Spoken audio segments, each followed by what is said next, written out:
महाभारत निसंदेह भारतवर्ष की सबसे बड़ी त्रासदी है। इस महायुद्ध के लिए कई घटनाएं जिम्मेदार थी। इनमें से एक द्रौपदी का चीरहरण था। महाभारत में द्यूत क्रीड़ा के समय युधिष्ठिर ने द्रौपदी को दांव पर लगाया और दुर्योधन की ओर से मामा शकुनी ने वो दांव जीत लिया और पांडव उस द्यूत क्रीड़ा में द्रौपदी को हार गए। दुर्योधन के आदेश पर दुशासन द्रौपदी को केसों से पकड़कर घसीटते हुए हस्तिनापुर की कुरुराज सभा में लाया। दुर्योधन ने दुशासन से कहा, हे दुशासन, मैंने द्रौपदी को द्यूत क्रीड़ा में जीत लिया है, इसलिए ये हमारी दासी है।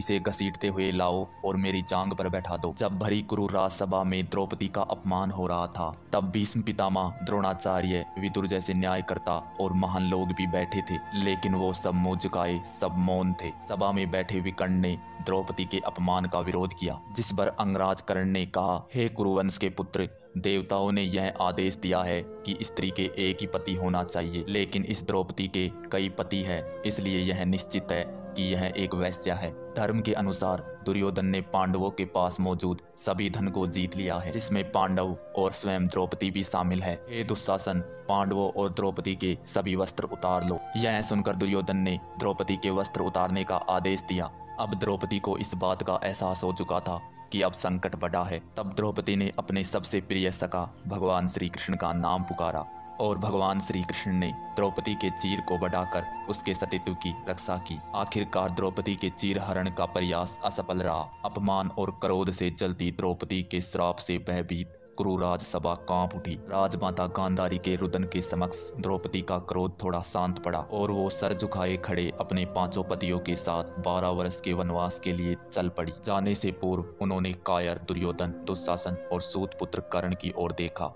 दुर्योधन, दुशासन के चेहरों पर विजयी मुस्कान थी, परंतु सूत पुत्र कर्ण का सर झुका हुआ था। वनवास का एक माह गुजर चुका था, परंतु क्रोध और अपमान की अग्नि में जलती द्रौपदी के अश्रु निरंतर बह रहे थे। पांडव भोजन की व्यवस्था करने के लिए वन में कहीं दूर निकल चुके थे। द्रौपदी भोजन बनाने के लिए पानी की गागर लिए शंकरी पगडंडी से चौड़े मार्ग पर निकल आई। सामने से आ रहे एक रथ को देखकर वह चौंक पड़ी, परंतु वह अपनी सामान्य चाल से चलती रही। आने वाला रथ उसके समक्ष आकर रुक गया और रथ सवार रथ से उतरकर जब उसके समक्ष आया तो द्रौपदी क्रोध से भर उठी, क्योंकि रथ सवार कोई और नहीं बल्कि वह सूत पुत्र कर्ण था। द्रौपदी को देख कर्ण द्रौपदी के समक्ष झुककर बोला, प्रणाम देवी। द्रौपदी ने क्रोध में उत्तर दिया, मुझे एक सूत पुत्र का प्रणाम स्वीकार नहीं है। तो इस वन में क्यों आया है? क्या तुझे अपने प्राणों का भय नहीं है? मेरे पति तुझे देखते ही मार डालेंगे। द्रौपदी क्रोधित स्वर में अपने मार्ग पर आगे बढ़ते हुए बोली। उसे मार्ग पर खड़े होकर उस सूत पुत्र से किसी तरह का वार्तालाप स्वीकार नहीं था। कर्ण ने कहा, देवी,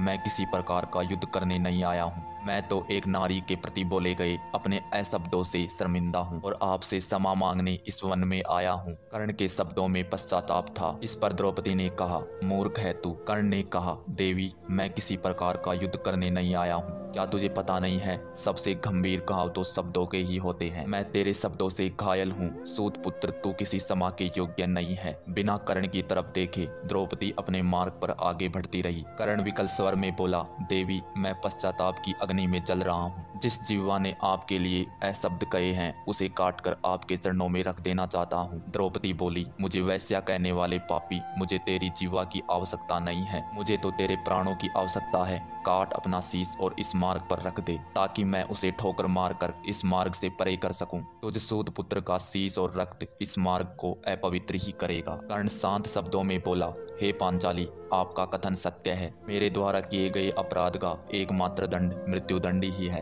परंतु मैं अपने प्राण युवराज दुर्योधन को अर्पित कर चुका हूँ, इसलिए मेरा इन प्राणों पर कोई अधिकार नहीं है, अन्यथा मेरा कटा हुआ शीश इस धरा पर पड़ा होता। द्रौपदी बोली, सूत पुत्र कर्ण, तो कुलीन लोगों में रहकर किंतु परंतु अन्यथा भी बोलना सीख गया है। ये क्षमा मांगने का स्वांग अब बंद कर और यहीं ठहर जा। मैं तुझे क्षमा नहीं करूंगी। यदि युद्ध हुआ तो मेरा पति तेरा शीश काटकर इस तरह पर गिरा देगा, और यदि युद्ध नहीं हुआ तो तेरा तो मैं जानती नहीं, लेकिन मैं एक दिन क्रोध और अपने अपमान की अग्नि में जलकर मर जाऊंगी। द्रौपदी क्रोधित स्वर में बोली और कर्ण को मार्ग में खड़ा छोड़कर अपने मार्ग में आगे निकल गई।